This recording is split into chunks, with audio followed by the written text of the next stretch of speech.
I look out onto the world before me, and I look,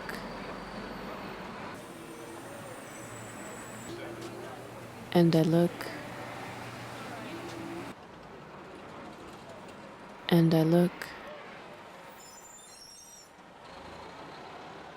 and I do not see myself. Where are the places and spaces where the sacred resides?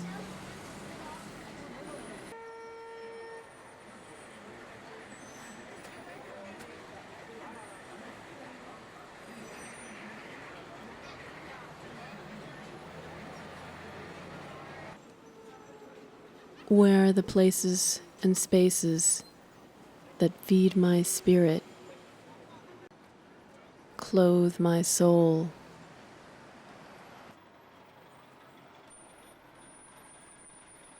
Where are the places and spaces that ground me, root me, sustain me through the continuum of time?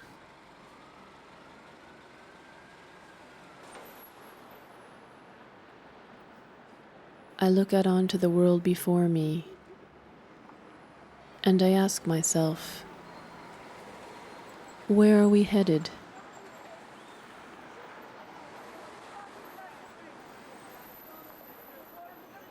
What is it that we are forgetting?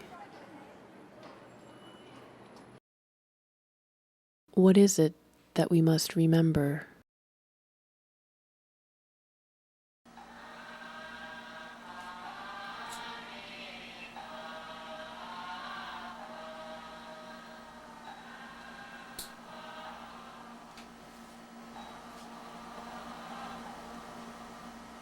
A day begins anew,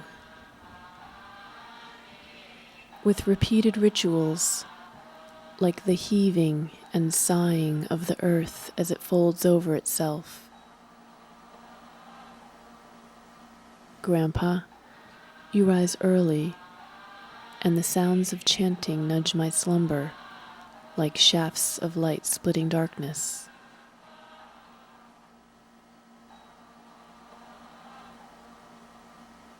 You bow before the kitchen altar, asking the Buddhas for blessings of peace and safety.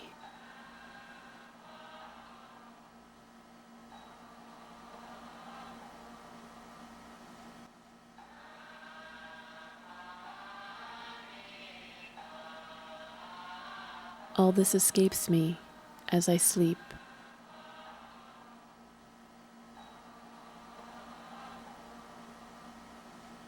The cold floor creaks and strains under the shifting weight of morning stretches.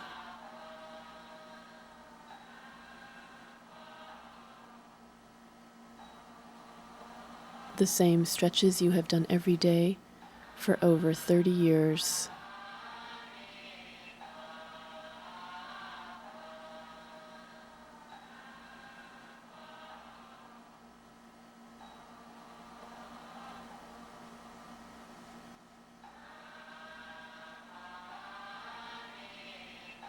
You sit by the window, sipping your tea in silence. I wonder, what is it that you think about?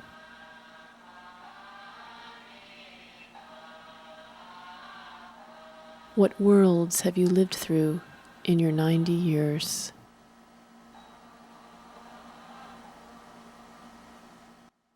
As I rise, I will hear the rustle of your coat and hat, then feel the apartment shudder as you shut the door behind you.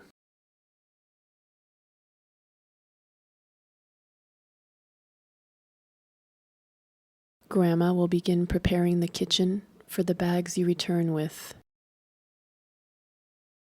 Oranges, broccoli, a Chinese paper, beef bones for the soup you eat every day since you were ill last year, and maybe a bright orange squash, to steam and sweeten with sugar. You will nap while Grandma cooks. Grandma, you tell me you learned to cook when you married at 16.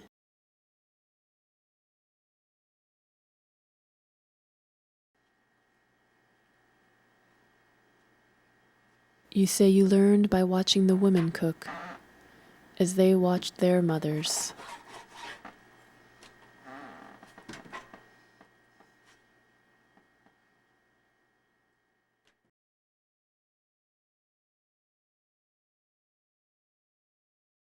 I watch your hands and wonder, how many women before you fed their families as you do now?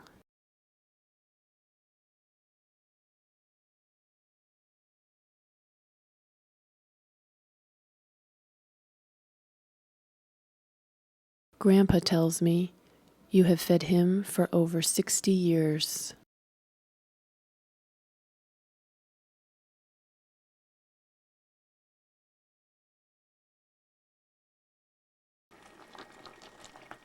We will eat together, and I will devour your stories as hungrily as I devour the food before me.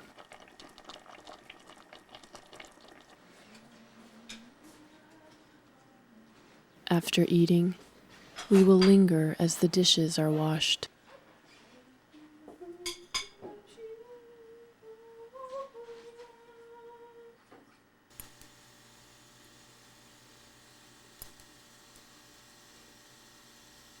Grandma will take her seat by the window with an almost finished sweater.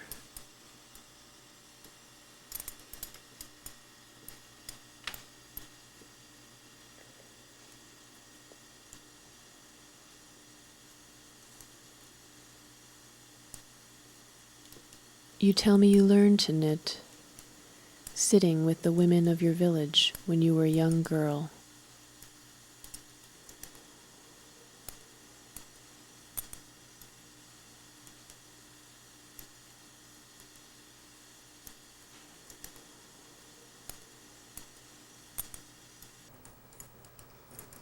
You remember when my mother was young, and everyone would wear the wool sweaters you knit.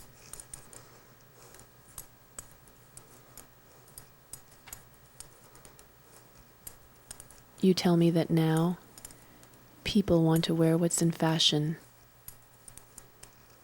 You tell me, no one in Shanghai wears wool sweaters anymore.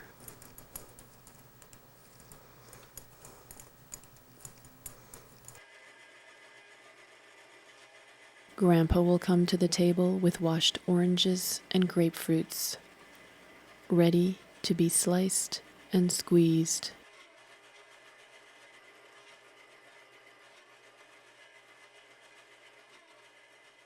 You say you started making fresh juice when you first arrived in America.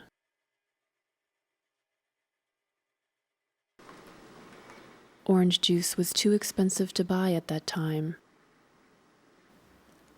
30 years ago.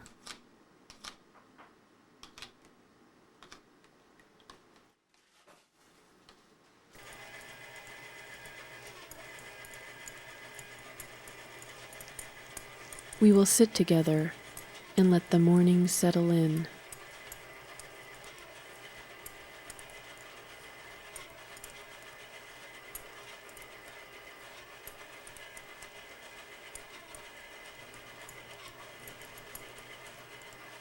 I will know that at the same time tomorrow, and the next day, and the next, the sounds of orange juice and knitting needles will fill the stillness of this place.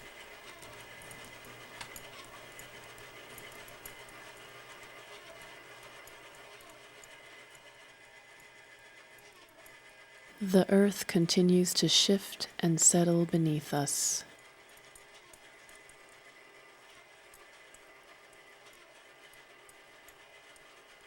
And I will sleep well again tonight.